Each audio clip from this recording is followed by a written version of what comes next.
자, 이제 웜업이 끝났으니까 수학이 좀 등장합니다.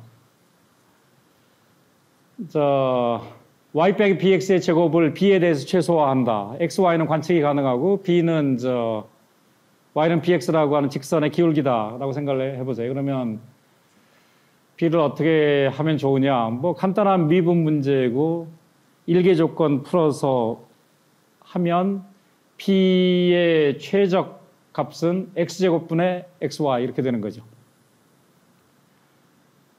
자, 그 밑에 있는 것이 여러분들 회귀분석 이미 배운 걸로 알고 있어요. 맞나요? 자, y를 x의 중회귀 분석하는 표현이죠. 벡터와 매트릭스를 이용해서. 다 배우셨나요?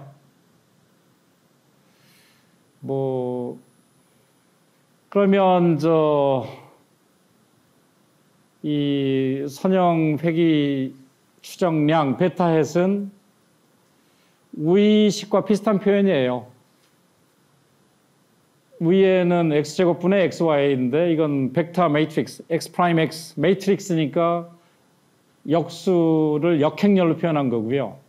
xy에 해당하는 게 x 프라임 y 이렇게 해서 분자에 등장하는 것, 그런 형태로 표현이 됐습니다. 그래서 여러분들이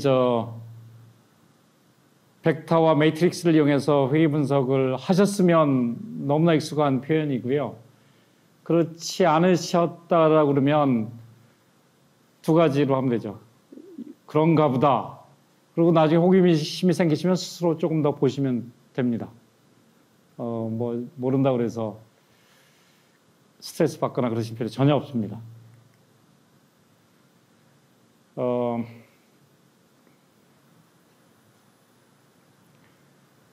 슈링키지. 학교 통계학 이런 데서 이런 걸 별로 강조를 안 해요. 너무너무 중요한데. 슈링키지. 뭔가 축소한다 이런 의미입니다. 막 떠벌리지 않고 뭔가 좀 톤다운한다 이런 뉘앙스예요.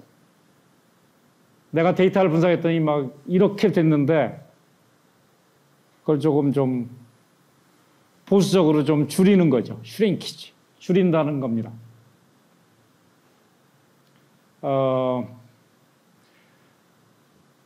여러분들이 일생 사시면서도 마찬가지라고 봐요. 내가 과거에 이런 신념을 가지고 살았는데 갑자기 새로운 현상이 나타났어요. 그럼 글리 확 생각을 바꾸나요? 내 기존에 가지고 있던 것과 새로운 현상 간에 절충을 하죠. 그러니까 새로운 현상이 나타났을 때 그걸 슈링크 시키는 거죠. 기존에 있던 생각 쪽으로. 아무 생각이 없었으면, 평소 살 때 아무 생각이 없었으면 그때 동해번쩍 서해번쩍 하겠죠. 근데 그런 상황이 아니면 내가 가지고 있던 생각에 비추어서 새로운 현상을 해석하니까 그 새로운 현상이 보여주는 만큼 빅 점프를 해서 내 생각을 바꾸는 게 아니라 절충을 하는 거죠. 이것을 통계학 중에 베이지안 통계학 관점에서 보면 기존에 내가 가지고 있던 생각, prior belief, 사전적인 신념과 데이터에 있는 정보, likelihood, 데이터에 있는 정보를 이른바 우도함수로 묘사를 해서 두 가지 정보를 결합하는 거죠. 이게 베이지안 정리죠.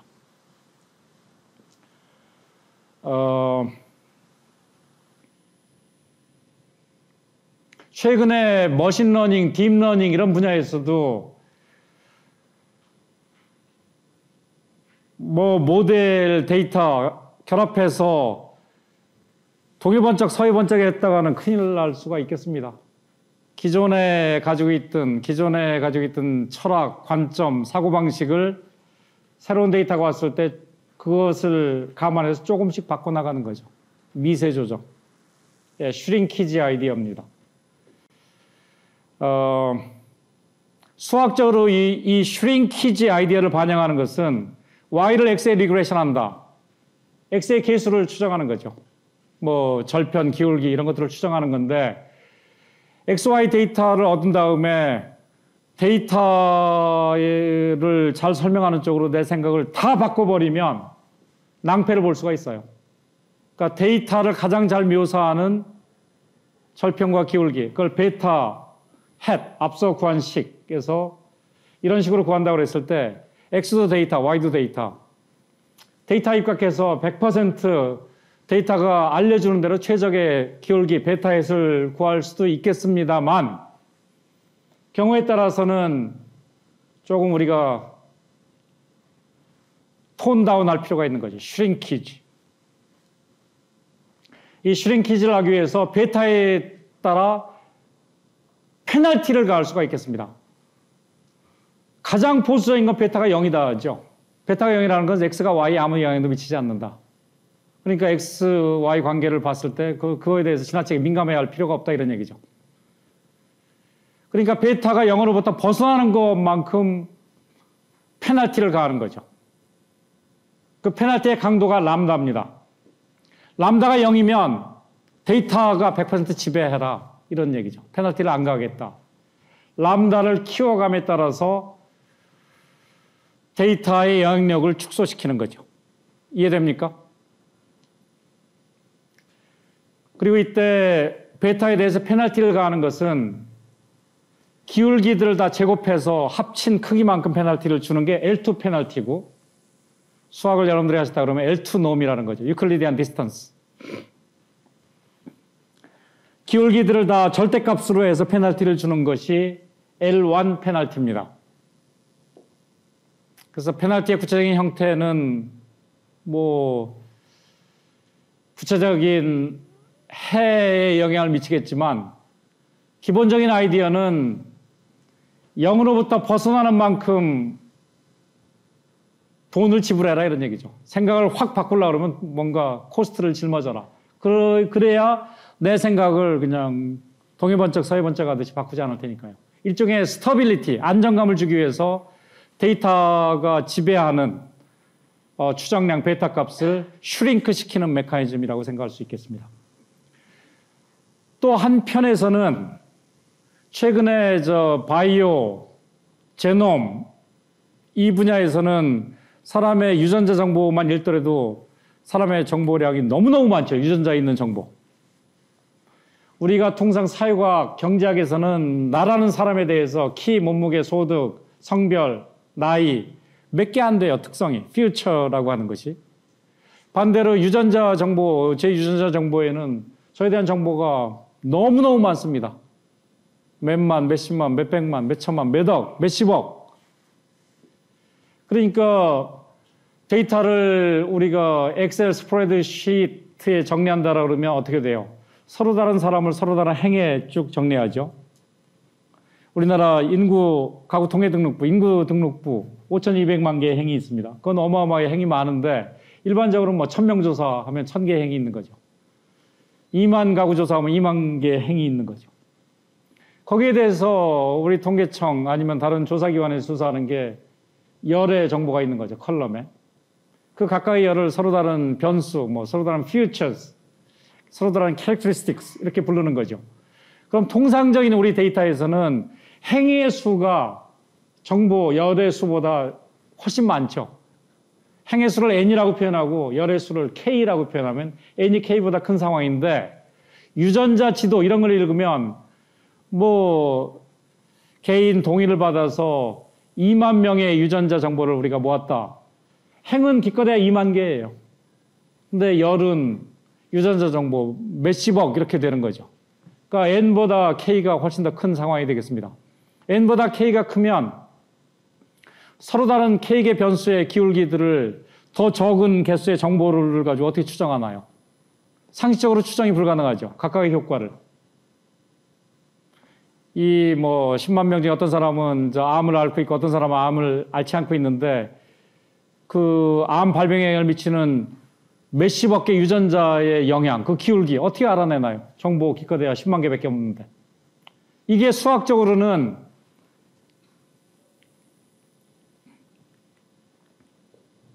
앞에 이 식이 구해지지 않는다 이런 거죠. 그리고 더 수학적으로는 X'X라는 매트릭스가 역행렬이 존재하지 않는다. 역행렬이 존재하지 않기 때문에 구해지지가 않겠습니다.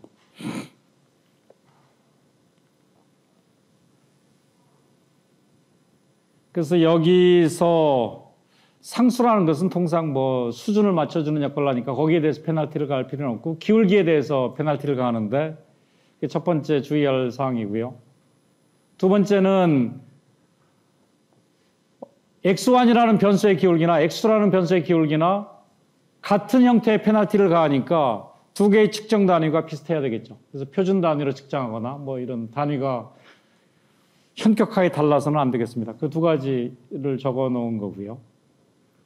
자, 여기서 보면 이 페널티를 가했을 때 해가 어떻게 나오는지 여러분들이 벡터, 매트릭스 이런 거 계산에 익숙하다 그러면 뭐 쉬운 문제인데 그게 익숙하지 않다라 그러면 그냥 숫자, 스케일러의 경우에 연산을 연상해서 생각해 보면 좋아요. 그래서 참고를 보면 앞에 우리가 푼 건 y 빼기 bx의 제곱을 최소화하는 문제를 풀었는데 지금은 페널티 텀, 런더 b의 제곱이라고 하는 페널티 텀을 집어넣어서 일개 조건으로 풀었더니 b의 최적 솔루션이 앞에는 x제곱분의 xy였는데 지금은 x제곱 플러스 람다분의 xy 이렇게 된 거죠. 분모가 조금 커졌습니다. 플러스 람다. 벡터 매트릭스의 경우에는 x'(x) 매트릭스에다가 람다 곱하기 아이덴티티 매트릭스를 더해서 역행렬 구하는 식으로 바뀌게 돼요. 이게 너무 수학적으로 많이 나가면 안 될 것 같으네요. 지금 표정들이 이렇게 별로 좋지가 않은 것 같아요. 이 수학에 있는 직관만 말씀 좀 드릴게요.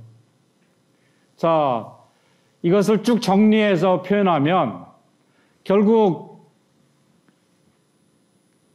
XY 관계가 얘기하는 기울기가 있고 아주 보수적으로는 nothing matters in life.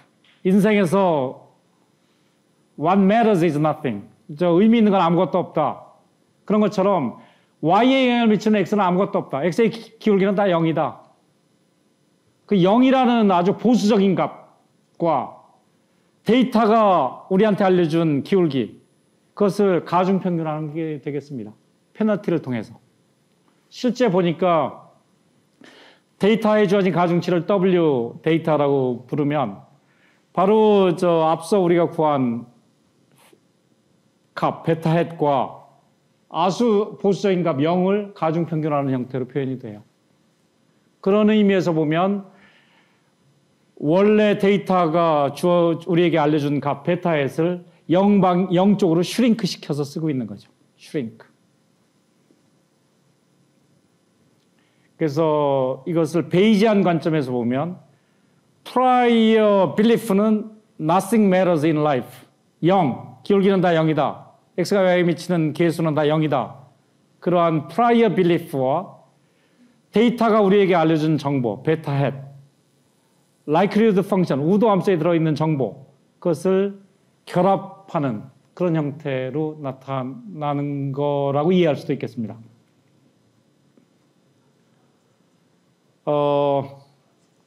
유전자 정보 같은 경우에 특성은 굉장히 많고 데이터 숫자는 상대적으로 적어서 각각의 특성의 계수를 식별해낼 수 없다, 추정해낼 수 없다 그랬고 수학적으로는 그것이 X'X라는 매트릭스에 역행렬이 존재하지 않는다 이런 현상으로 귀결됐는데 우리가 페널티 텀을 가하기 때문에 그리고 그 결과 역행렬을 구하기 전에 람다 i라고 하는 아이덴티티 매트릭스, 대가 행렬이 다 1인, 대가 원소가 다 1인 아이덴티티 매트릭스를 람다 배에서 더해줬기 때문에 이제는 람다가 플러스기만 하면 역행렬이 존재합니다.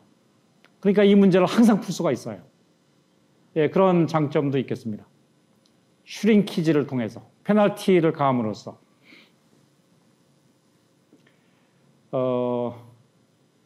이게 다른 맥락에서는 뭐 회귀분석에서 리치 리그레션이라는 개념과 연결이 되는데 컨텍스트는 지금 좀 다르죠. 그러니까 리치 리그레션의 부활입니다.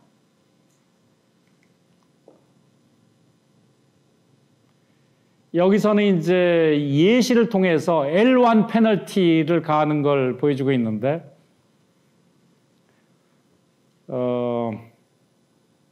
L1 페널티를 가하면 슈링키지와 셀렉션이 동시에 일어나요. 자, 여기 예시를 보면 y를 상수항과 x1, x2에 대해서 중액이 분석하는 문제고 이걸 풀기 위해서 최소화승법을 적용했습니다. 근데 여기에 x1의 계수가 0으로부터 벗어나는 절대값에 따라서 페널티를 부과했고 또 x2의 계수에 대해서도 베타2가 0에서 벗어나는 절대값 양만큼 페널티를 가했죠. 그것이 바로 람다 다음에 베타1의 절대값 그리고 베타2의 절대값이 페널티항으로 들어가 있는 이유겠습니다. 자, 이렇게 해서 최소화 문제를 풀면 이때는 미분이 불가능하니까 컴퓨터로 풀어야 돼요. 애널리티컬하게 풀어지진 않죠. 절대값, 미분이 불가능하니까요. 근데 이걸 풀어보면 아주 재미있는 현상이 나타납니다. 슈링키지하고 셀렉션이 동시에 일어나요. 아주 재밌습니다. 셀렉션이라는 건 뭐냐? 어떤 계수는 0이 돼버려요. 0. 0이라는 것은 그 변수는 쓰지 말자라는 얘기죠. y에 영향을 미치는 xy 관계를 봄에 있어서 특정 변수는 보지 말자. 그래서 변수 선정이 동시에 되는 거예요. 암에 영향을 미치는 유전자 정보가 굉장히 몇십억 개가 있는데 그 중에 한 29억 개는 보지 말자. 개수가 다 0. 얼마나 좋아요. 자동으로 그냥 이런 건 안 봐도 된다 이렇게 되니까. 그 다음에 일어나는 게 슈링키지 때 일어납니다. 이런 변수들의 개수는 과거 페널티 없을 때보다 개수값이 부호는 같이 유지하면서 0쪽으로 줄어들어요. 그러니까 셀렉션, 베리어블 셀렉션과 어떤 임팩트의 슈링키지가 동시에 일어나는 그런 오퍼레이터입니다. 그것을 라쏘라고 부르는데 여기 아쉽게도 화이트보드가 없는데 화이트보드가 있으면 왜 셀렉션이 일어나는지 설명을 드릴 수가 있을 것 같은데 그냥 제가 그림을 그려볼까요? 저 뒤에 저런 제약을 가한 것은 베타1과 베타2의 절대값을 합친 것이 일정한 바운드에 있어야 된다. 이런 제약 하에서의 최적화 문제와 동치라는 걸 보일 수가 있고 그게 동치이기 때문에 가로축이 베타1 축이고 세로축이 베타2 축이라고 그러면 그 제약식은 마름모 형태로 나타납니다. 마름모 안에서 베타 값을 찾는 거예요. 마름모 안에서 찾으면 이 네 모퉁이가 삐쭉 튀어나왔으니까 최적화할 때 거기서 걸릴 가능성이 많이 있죠. 그러면 제약이 없었던 데서는 베타1, 베타2가 다 포지티브인 데서 최적화가 이루어졌다라 그러면 이 제약하에서 최적화를 하면 그 뾰족한 모퉁이에 걸릴 가능성이 굉장히 높아요. 그 뾰족한 모퉁이라는 것은 베타1이나 베타2 둘 중에 하나는 0이라는 거죠. 베리어블 셀렉션이 일어납니다. 이렇게 해서. 그리고 그 모퉁이에 걸린 값은 제약의 강도에 따라서 원래 계수를 0쪽으로 더 끌어온 마름모 꼴이죠. 그래서 슈링키지도 일어나요. 슈링키지와 셀렉션이 동시에 일어나는 라쏘, 최근에 여러 분야에서 많이 쓰고 있죠. 컴퓨팅 코스트는 이제 아무것도 아니죠. 컴퓨터가 빨라서 이런 거 계산하는 건 어렵지가 전혀 않습니다.